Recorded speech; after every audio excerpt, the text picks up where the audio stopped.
ಬೆಂಗಳೂರಿನ ಬ್ಯಾಡರಹಳ್ಳಿಯ ಭಾರತ್ ನಗರದಲ್ಲಿ ಮತ್ತೆ ಚಿರತೆ ಕಾಣಿಸಿಕೊಂಡಿದೆ. ನಿನ್ನೆ ಕೂಡ ಚಿರತೆ ಕಾಣಿಸಿಕೊಂಡಿತ್ತು, ಇವತ್ತು ಕೂಡ ಚಿರತೆ ಕಾಣಿಸಿಕೊಂಡಿರುವಂತದ್ದು. ಅಂದ್ರೆ ಒಂದೇ ಜಾಗದಲ್ಲಿ ಚಿರತೆ ಓಡಾಟ ನಡೆಸ್ತಾ ಇರುವಂತಹ ಒಂದು ಪ್ರಸಂಗ ನಡೀತಾ ಇರುವಂತದ್ದು ನೀವು ದೃಶ್ಯದಲ್ಲಿ ಗಮನಿಸ್ತಾ ಹೋಗ್ಬೋದು. ಅಂದ್ರೆ ಇಲ್ಲೊಂದು ಫೆನ್ಸ್ ಇದೆ, ಇದು ಒಂದು ಪಾರ್ಕ್. 1 ರಿಂದ 1.5 ಎಕರೆ ಜಾಗದ ಒಂದು ಪಾರ್ಕ್. ಅದನ್ನ ನಿರ್ವಹಣೆ ಮಾಡದ ಕಾರಣಕ್ಕೆ ದೊಡ್ಡ ಮಟ್ಟದಲ್ಲಿ ಗಿಡ ಪೊದೆಗಳು ಬೆಳ್ಕೊಂಡಿರುವಂತದ್ದು. ಈ ಫೆನ್ಸ್ ಏನ್ ಮುರಿದು ಹೋಗಿದೆ, ಈ ಭಾಗದಿಂದ ಚಿರತೆ ಎಂಟರ್ ಆಗ್ತಾ ಇದೆ.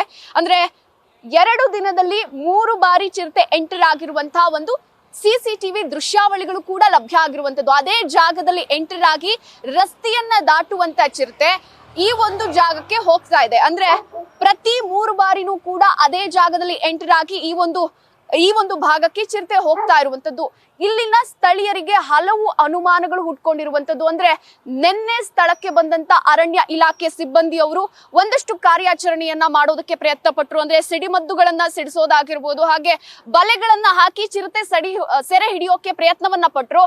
ಆದ್ರೆ ಇವತ್ತು ಬೋನಿಡೋ ಸಾಧ್ಯತೆ ಕಂಡು ಬರ್ತಾ ಇರುವಂತದ್ದು. ಅಂದ್ರೆ ನೀವು ನೋಡ್ತಾ ಇರ್ಬೋದು ದೂರದಲ್ಲಿ, ಅಂದ್ರೆ ಪೊದೆಗಳ ಮಧ್ಯದಲ್ಲಿ ಒಂದು ಖಾಲಿ ಶೆಡ್ ಕಾಣಿಸ್ತಾ ಇದೆ. ಆ ಶೆಡ್ಗೆ ಚಿರತೆ ಹೋಗ್ತಾ ಇದೆ ಅನ್ನುವಂಥದ್ದು ಸ್ಥಳೀಯರಲ್ಲಿ ಮೂಡ್ ಬರ್ತಾ ಇರುವಂತ ಅನುಮಾನ. ಅಂದ್ರೆ ಒಂದ್ ರೀತಿಯಲ್ಲಿ ಆ ಖಾಲಿ ಶೆಡ್ ನಲ್ಲಿ ಆಹಾರವನ್ನ ಶೇಖರಣೆ ಮಾಡಿಟ್ಕೊಂಡು ಚಿರತೆ ಬಂದು ಅದನ್ನ ತಿಂದು ಹೋಗ್ತಾ ಇದೆಯಾ, ಅಥವಾ ಆ ಚಿರತೆಗೆ ಮರಿಗಳಿದ್ದು ಅದಕ್ಕೆ ಆಹಾರವನ್ನ ತೆಗೆದುಕೊಂಡು ಹೋಗುವಂತ ಕೆಲಸ ಆಗ್ತಾ ಇದೆಯಾ ಅನ್ನುವಂತ ಅನುಮಾನ ಮೂಡ್ತಾ ಇರುವಂತದ್ದು. ಒಟ್ಟಾರೆ ಸ್ಥಳೀಯರಲ್ಲಿ ಭಯದ ವಾತಾವರಣ ಕ್ರಿಯೇಟ್ ಆಗಿದೆ. ಪದೇ ಪದೇ ಚಿರತೆ ಕಾಣಿಸ್ಕೊಳ್ತಾ ಇದೆ. ಒಬ್ಬೊಬ್ರೆ ಓಡಾಡೋದಕ್ಕೂ ಕೂಡ ಸಾಧ್ಯ ಆಗ್ತಾ ಇಲ್ಲ. ಮಕ್ಕಳು, ವಯಸ್ಸಾದವರು ಇದ್ದಾರೆ ಈ ಏರಿಯಾದಲ್ಲಿ. ಇದನ್ನ ಆದಷ್ಟು ಬೇಗ ಅರಣ್ಯ ಇಲಾಖೆ ಸಿಬ್ಬಂದಿಯವರು ಸೆರೆ ಹಿಡಿದ್ರೆ ನಾವು ನೆಮ್ಮದಿಯಾಗಿ ನಿದ್ದೆಯನ್ನ ಮಾಡಬಹುದು ಅನ್ನುವಂತ ಆತಂಕವನ್ನ ಇಲ್ಲಿನ ಸ್ಥಳೀಯರು ಹೊರ ಹಾಕ್ತಾ ಇರುವಂತದ್ದು.